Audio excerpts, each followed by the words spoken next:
Mi esposo se reía de mí mientras hacía mis maletas.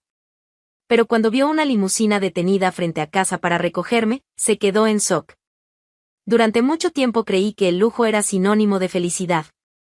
Crecí escuchando que, si un hombre me ponía un anillo de oro en el dedo y me cubría con vestidos de seda, sería una mujer realizada.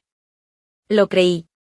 Y ahora, aquí estoy, Isabel Ramírez Moncada, envuelta en piedras preciosas, rodeada de obras de arte y de silencio. La mansión en Guadalajara es un monumento a la frialdad. Mármol por todas partes, pasillos tan amplios que hasta los ecos parecen evitar mi presencia. Lo que debería ser un hogar se ha convertido en un mausoleo de mi voluntad. Héctor Moncada, mi esposo, es respetado. Un magnate, un pilar de la economía española. Pero dentro de estas paredes no es un hombre. Es concreto armado. Inquebrantable, gélido, inalcanzable. Cuando nos casamos, prometió el mundo. Hoy, ni siquiera ofrece una mirada. Nunca me ha golpeado. Nunca me ha gritado. Jamás ha alzado la voz. Pero no te engañes, su crueldad es de otro tipo. Está hecha de ausencias, de silencios demasiado largos, de invitaciones rechazadas y cumpleaños ignorados. Hace 3 años, el 3 de noviembre, dejé un pastel entero sobre la mesa del comedor. Esperé hasta las 2 de la mañana. Él llegó, lo miró, dijo eso está fuera de mi dieta y se fue a dormir. Sin siquiera preguntar cómo fue mi día. Los empleados circulan por la casa como sombras. Nadie me mira a los ojos por mucho tiempo. Tal vez por miedo. Tal vez por lástima. Héctor me lleva a eventos, sí, pero solo como adorno. Él elige los vestidos, aprueba los pendientes. Y ahí estoy yo, como un jarrón costoso colocado en la entrada para impresionar a las visitas. La gente me mira, algunos me envidian, otros murmuran. Ninguno imagina que, detrás del maquillaje impecable, hay alguien que grita por dentro. Yo no siempre fui así. Antes era intensa, llena de planes. Estudié literatura en Salamanca. Escribía cuentos cortos. Amaba diseñar vestidos, crear personajes, inventar historias. Héctor decía que eso era una pérdida de tiempo para una Moncada. Con el tiempo, lo fui dejando de lado. Primero vinieron las críticas, luego el silencio, después el olvido. Un día desperté y me di cuenta de que me había apagado. Y nadie lo notó. Hoy soy una mujer invisible en una casa visiblemente lujosa. Mis mañanas son idénticas, café servido por Consuelo a las 8, caminata solitaria hasta el jardín, lectura de revistas que no me interesan. Almuerzo frío a las 13 horas y el sonido de la ausencia de Héctor rebotando en las paredes de la casa. Él siempre está ocupado. Siempre en reunión, siempre resolviendo asuntos urgentes. Pero no se trata solo de negocios. Hay un nombre que flota sobre todo, Santiago del Valle. El rival. El fantasma que ocupa más espacio que yo. Cuando Héctor habla de él, sus ojos brillan de una manera que nunca brillaron por mí. Pura obsesión. Lo menciona como si hablara de un enemigo que debe ser derrotado a toda costa. Del Valle es sucio, manipulador, barato, decía. Pero nunca explicaba por qué. Llegué a pensar que había algo más. Una historia antigua, tal vez. Algo personal. Pero él no deja rastros. Solo habla de Santiago en cenas de negocios, en llamadas telefónicas que cree que no escucho. Pero escucho. Siempre escucho. Y, por más que intento entender, la verdad se me escurre entre los dedos. Como todo en esta casa. A veces me quedo parada frente al espejo del dormitorio principal. Un espejo enorme, con marco dorado, regalo de bodas de un político importante. Miro mi reflejo e intento encontrar a la mujer que fui. Aquella que sonreía con los ojos, que caminaba por las calles con una libreta en la bolsa. Pero lo que veo es una muñeca de cera, envuelta en seda roja, con los hombros caídos y los ojos secos de tanto llorar sola. No recuerdo la última vez que fui tocada con cariño. La última vez que alguien me escuchó de verdad. Héctor me habla como si hablara con un empleado, directo, funcional, mecánico. Tienes que estar lista a las 7. La cena será con los banqueros suizos. No uses ese labial, es demasiado llamativo. Me mira como si fuera un cuadro valioso que ha perdido su encanto. Una vez, hace algunos meses, me crucé con él en el pasillo. Traté de decir algo simple, que el día estaba bonito, que había leído un libro interesante. Él simplemente desvió la mirada, ajustó los puños de su camisa y siguió. Como si mi voz no mereciera respuesta. Como si yo fuera solo parte del mobiliario. A veces me pregunto si él realmente me ve. O si solo fui una adquisición estratégica. Una mujer bonita, con un apellido respetable, criada para no hacer escándalos. Y cumplí mi papel, ¿verdad? Sonriendo en cenas, dando entrevistas suaves, aceptando el silencio como compañero de cama. Ya estaba acostumbrada a eventos donde mi papel era existir en silencio.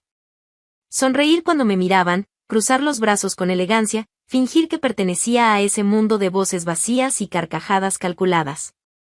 Aquella gala en Madrid no prometía ser diferente.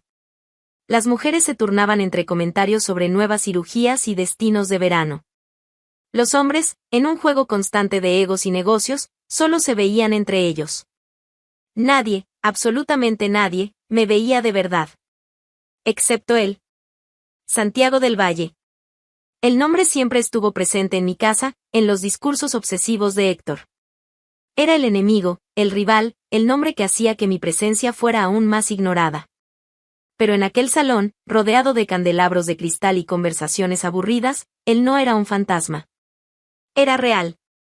Vivo. Y sus ojos estaban en mí. Lo noté en cuanto entré. No era como los demás. No usaba el saco como armadura. No reía demasiado fuerte.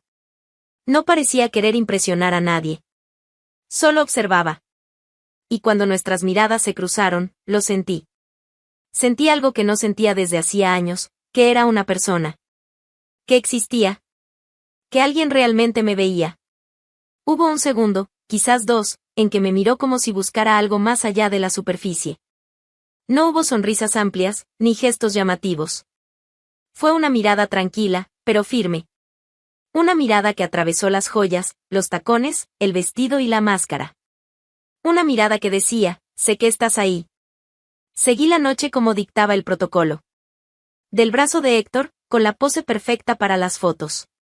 Pero por dentro, algo empezaba a moverse. Algo pequeño, pero innegable. Sentí el estómago revolverse de una manera que no sentía desde la adolescencia. Y cada vez que miraba de reojo, él seguía allí. Santiago. Conversando con ministros, riendo con banqueros, pero sus ojos volvían a mí como si supieran un secreto que yo misma había olvidado. Después de eso, todo ocurrió rápido. La semana siguiente recibí un mensaje desde un número nuevo, anónimo. Una frase simple. La noche en Madrid tuvo una luz diferente, ¿la señora Ramírez lo notó? Sentí el corazón acelerarse como si estuviera haciendo algo prohibido. Y lo estaba. Respondí con duda, pero respondí. Sí, lo noté. Fue la primera vez en mucho tiempo. Era como abrir una ventana después de años encerrada en una habitación oscura. Los mensajes continuaron. Al principio, breves. Cautelosos. Después, se convirtieron en confidencias. Él me preguntaba cosas simples, ¿cuál es tu libro favorito? ¿Todavía dibujas? Y yo me veía contando secretos que ni siquiera recordaba que existían. Pasábamos horas intercambiando palabras escondidas. Palabras que, para mí, eran como respirar. Me reía sola, a veces en el baño, a veces detrás de la puerta del vestidor. Me sentía ridícula, una mujer hecha y derecha, casada, suspirando por mensajes como una adolescente. Pero no podía parar. Por primera vez, alguien quería escuchar lo que yo pensaba, no solo cómo me vestía. Santiago no hacía preguntas invasivas. Nunca mencionaba el nombre de Héctor. Nunca forzaba una intimidad. Hablaba de arte, de viajes, de música, de sueños. Y poco a poco, yo recordaba los míos. Volví a dibujar. Por las noches, cuando la mansión dormía, abría mi viejo cuaderno y dejaba correr mi mano. Líneas torcidas, sí, pero vivas. Líneas que gritaban que yo aún estaba aquí. Empecé a mirarme diferente en el espejo. A usar labiales que hacía tiempo estaban olvidados. A caminar por el jardín con los hombros más erguidos. Era sutil. Pero estaba ahí. Una chispa. Un latido. Y con él, el miedo. Porque yo sabía dónde estaba. Sabía con quién estaba casada. Sabía que cualquier paso en falso podía convertirse en escándalo. Pero también sabía que había algo irrecuperable en mí, algo que Santiago, con pocas miradas y mensajes discretos, estaba logrando tocar. Era extraño. Seguía durmiendo en la misma cama. Seguía sentándome a la mesa con Héctor. Seguía bajando las escaleras con el mismo compás ensayado. Pero por dentro, comenzaba a despertar. Una noche, ya acostada, sentí mi cuerpo vibrar con un simple mensaje. No sé qué ves cuando te miras al espejo. Pero yo veo algo precioso. Lloré. Sola, en la oscuridad, con el teléfono apretado contra el pecho. No por el mensaje, sino porque ya no recordaba cómo se sentía ser preciosa. Aún no sabía lo que vendría. Aún me escondía, aún temblaba al oír los pasos de Héctor. Pero algo se había movido. Algo irreversible. Estaba dividida. Entre la mujer decorativa de la mansión, perfecta, inmóvil, obediente, y la mujer que reía sola frente al celular, que sentía el corazón latir fuerte por una frase. Que empezaba a soñar otra vez. Sueños pequeños, tímidos, como un brote de flor entre el concreto. Pero sueños, al fin. Y Santiago, él no intentó salvarme. No prometió nada. Solo me vio. Y a veces, eso es más que suficiente para incendiar un mundo entero. En los últimos días, empecé a caminar distinto. Pequeñas cosas. Un labial más atrevido, un libro en las manos durante el café, una respuesta menos sumisa. Nada escandaloso. Pero lo suficiente para que él lo notara. Para un hombre que controla todo, cualquier pequeño desvío es una amenaza. Esa noche, llegó tarde como siempre. Se quitó el saco, lo dejó sobre la butaca y pasó derecho por la sala sin mirarme. Yo estaba allí, sentada, leyendo, con las piernas cruzadas. Ni siquiera disimulé. Ya no era la sombra que evitaba la luz. Me quedé allí, firme, pasando las páginas con calma. Entró en la cocina, tomó un vaso de agua y, antes de salir, lanzó. ¿Qué haces con ese labial? Lo miré. Sin miedo. Simplemente lo miré. Lo estoy usando. Fue la primera vez en años que respondí algo que no fuera un sí, claro o como quieras. Cerró la puerta de la cocina y subió. Pero algo quedó en el aire. La tensión. La alerta. Lo había notado. Y eso le molestaba. Al día siguiente, comenzaron las preguntas. Cortas, disfrazadas de curiosidad. ¿Vas a salir vestida así? Últimamente te acuestas tarde, ¿ese perfume es nuevo? Yo fingía no notar. Seguía con mis mensajes secretos. Cada conversación con Santiago era como una bocanada de aire después de haber estado demasiado tiempo bajo el agua. Hablaba de mi vida, de tonterías, de lo que sentía. Y él escuchaba. Siempre escuchaba. Pero eso era peligroso. Invisible, pero peligroso.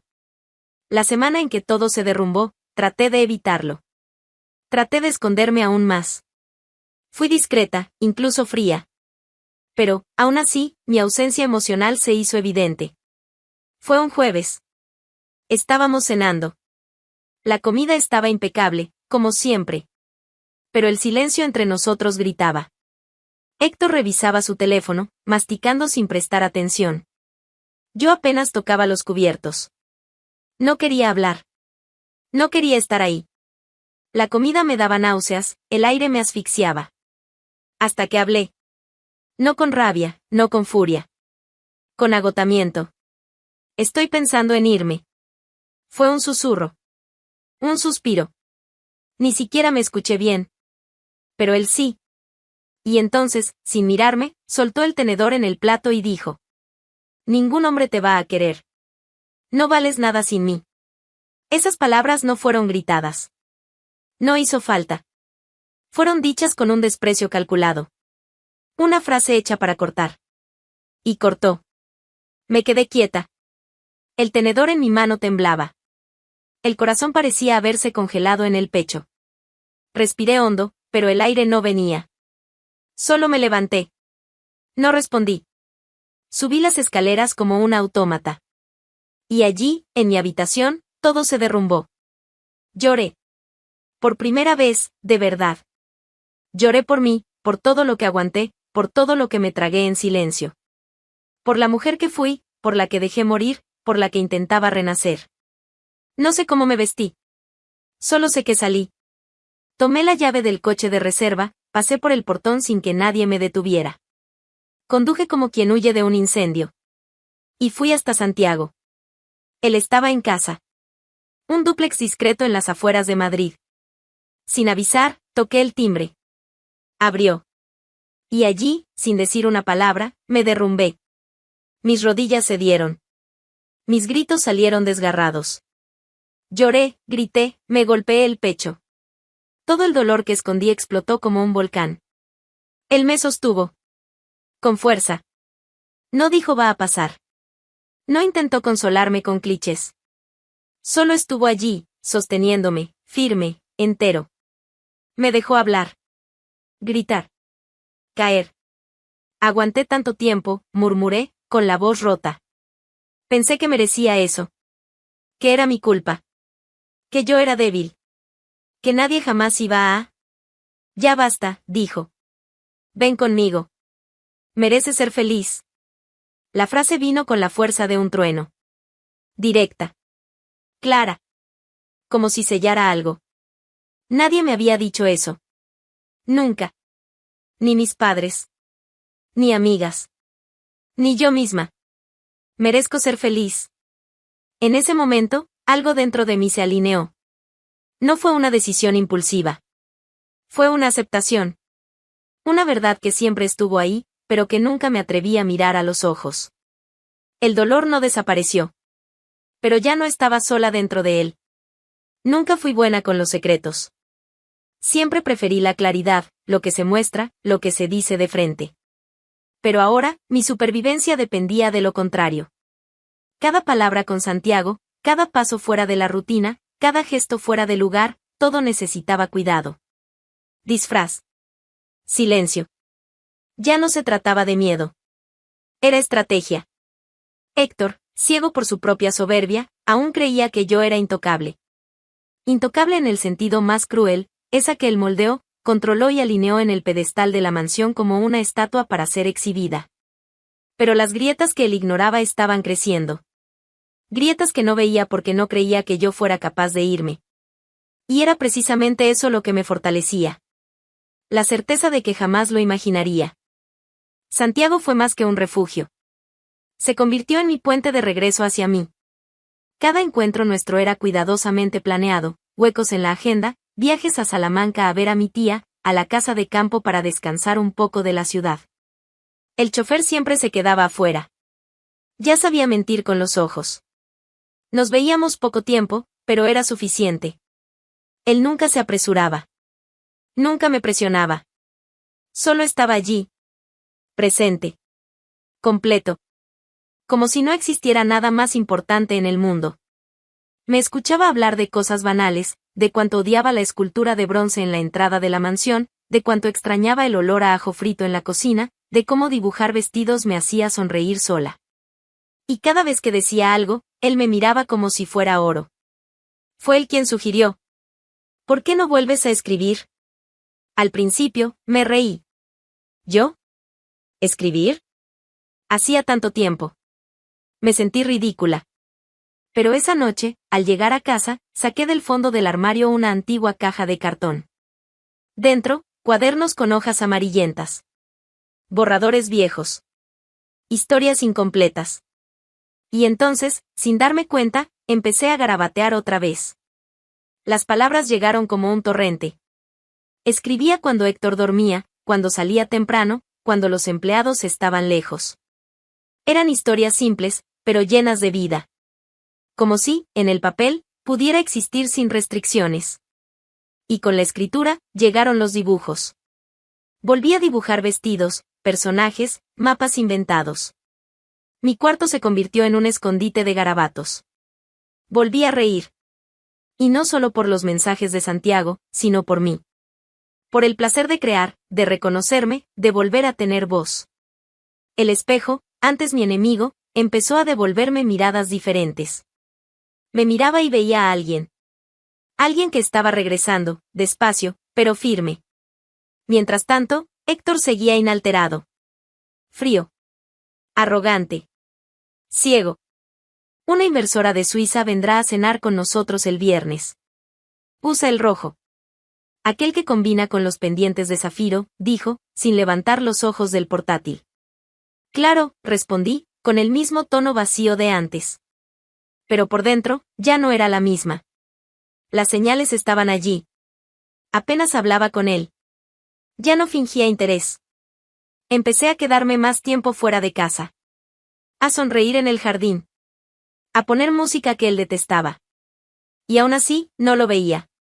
Porque en el mundo de Héctor Moncada, mujeres como yo no se van. Solo se conforman. Solo aguantan. No notó cuando dejé de acompañarlo a reuniones. Cuando dejé de maquillarme como antes para las cenas formales. Cuando dejé de responder con falso entusiasmo a sus invitaciones para eventos. No lo percibía. O no quería percibirlo. Eso me daba margen. Espacio para preparar mi salida. Para coser, en silencio, mi fuga.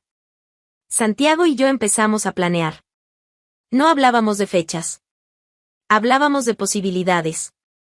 De dónde podríamos vivir.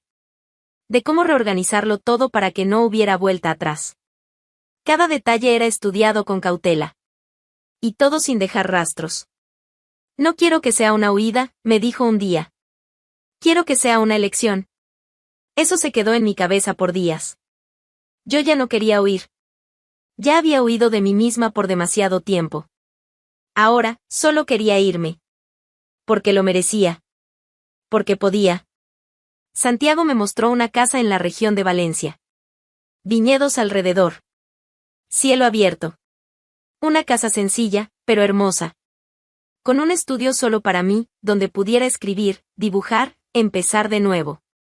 Esa imagen quedó grabada en mí como una promesa. Pero prometer era peligroso. El miedo seguía allí. ¿Y si él lo descubría? ¿Y si me destruía? No era inocente. Sabía de lo que Héctor era capaz, incluso sin levantar la mano. Aún así, seguí. No fue la humillación lo que me hizo decidir. No fue la soledad, ni los silencios, ni las frases cortantes. Fue la suma de todo. La acumulación. La repetición cruel de una vida en la que yo era la única que sentía. Bajé las escaleras con el corazón acelerado. La cena estaba servida, los cubiertos alineados con perfección. Héctor miraba su celular, ignorándolo todo, como siempre. ¿No vas a comer?, preguntó, sin levantar los ojos. Ya comí, mentí. Claro. Sola, como siempre, murmuró, con ese tono empapado de sarcasmo. Volví al cuarto sin responder. Caminé hasta la ventana, miré el jardín oscuro y respiré hondo. Tomé el celular. Las manos temblaban, pero no dudaban. Deslicé la pantalla hasta encontrar su nombre, Santiago del Valle. El teléfono sonó 2 veces antes de que él contestara. Su voz llegó tranquila, firme, como siempre. ¿Isabel?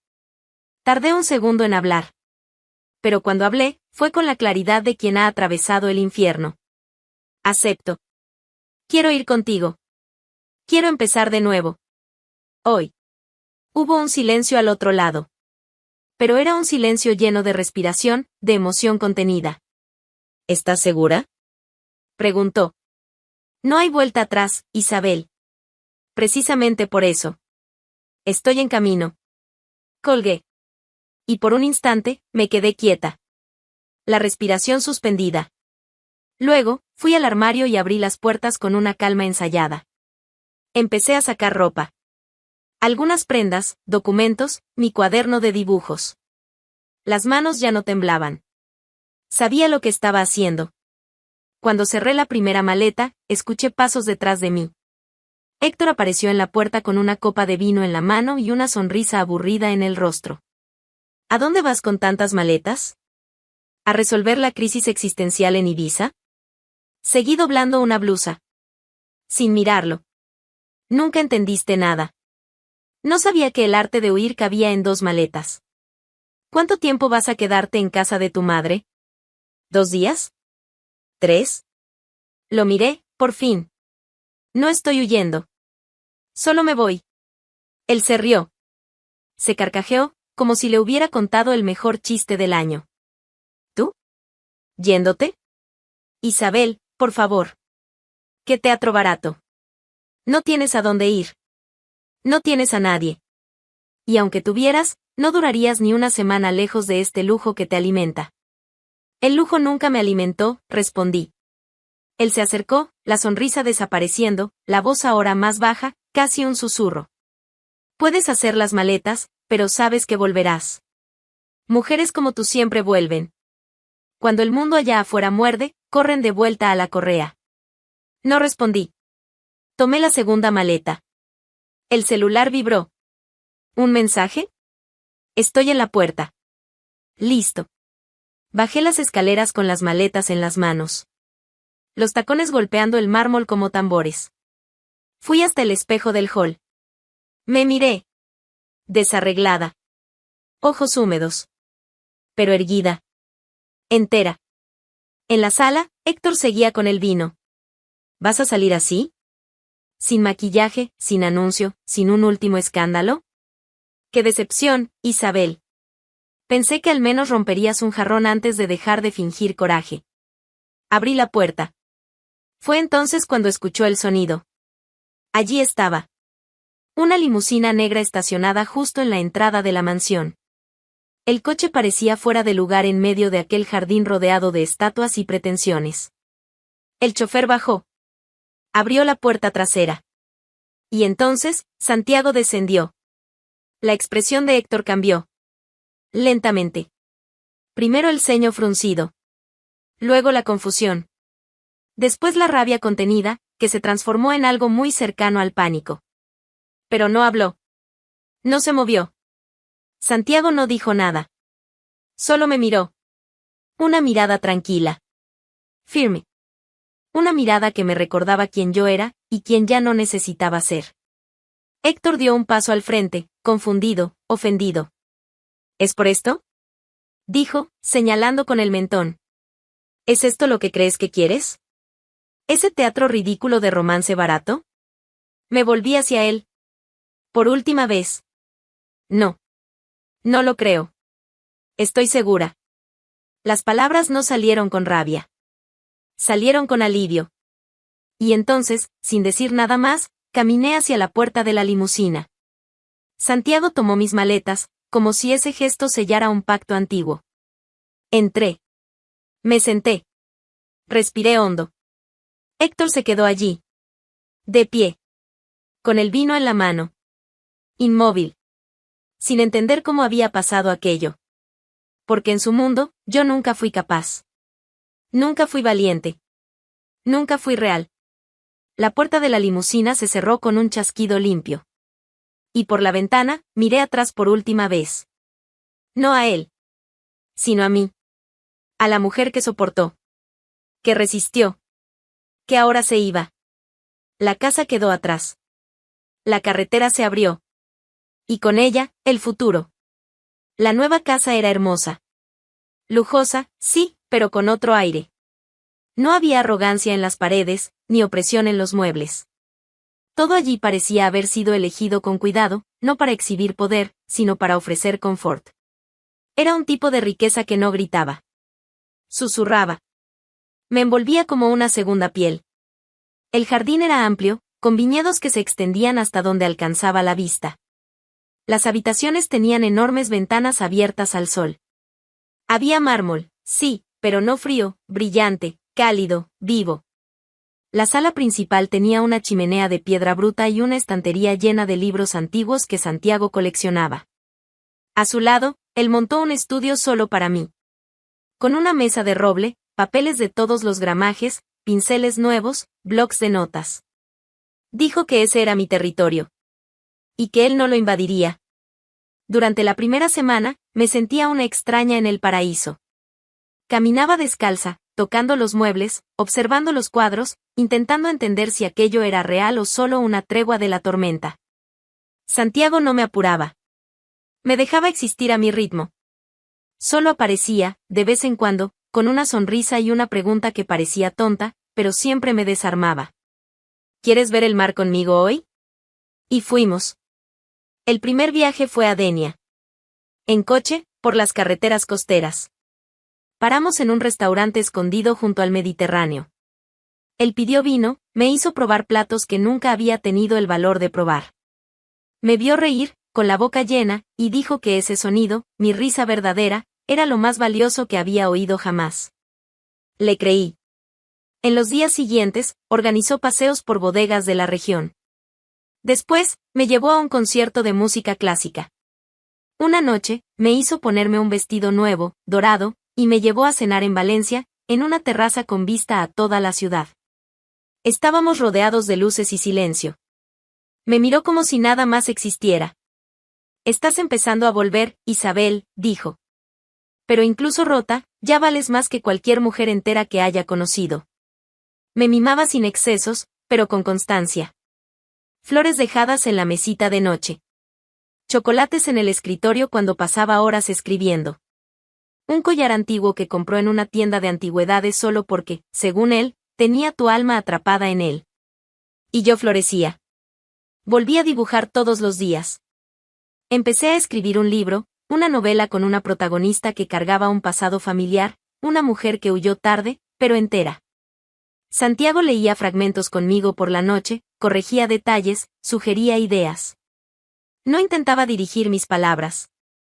Solo se aseguraba de que no volvieran a apagarse. Una tarde de sábado, me invitó a montar a caballo. Me puse nerviosa, hacía años que no subía a uno. Me calmó con un toque en la mano. No estás rota, Isabel. Solo estabas atrapada. Cabalgar entre los viñedos, el sol golpeando mi cabello suelto, y ahí, en ese instante, lo supe, esa era la vida que siempre quise. Una vida donde no necesitaba demostrar nada, ni resistir todo el tiempo. Las noches con él eran lentas. Cálidas. Sin urgencia, sin obligación. Me miraba con hambre, sí, pero de verdad. De mí. No de lo que yo representaba. Mientras tanto, al otro lado del mar, la mansión de Guadalajara seguía en pie, como un mausoleo de todo lo que nunca debió haber sido. Héctor seguía allí, rodeado por su colección de poder, sus estatuas y trofeos, rodeado de criados, de cifras, de contratos. Pero nada de eso llenaba lo que había perdido. Porque perdió más que a una mujer. Perdió lo que jamás podría comprar, a alguien que lo amó a pesar de todo. Y ahora, lo sabía. Podía sentirlo. Cada vez que subía esas escaleras silenciosas, cada vez que miraba la silla vacía en el comedor, cada vez que el teléfono no sonaba. Podía tener todas las acciones de la Bolsa de Madrid, pero ya no tenía mi voz diciendo buenas noches. No me había buscado. No porque no quisiera. Sino porque no sabía cómo. Porque en el fondo, lo sabía, no hay cómo reconquistar lo que se despreció por tanto tiempo. Mi venganza no vino con gritos, ni con escándalos. Vino con silencio. Con distancia. Con la imagen de él solo frente a la puerta que se cerró para siempre. Hoy, me despierto sin miedo. Me siento frente a mi escritorio y escribo con libertad. Viajo sin tener que pedir permiso. Soy escuchada. Soy amada. Y soy, por encima de todo, mía.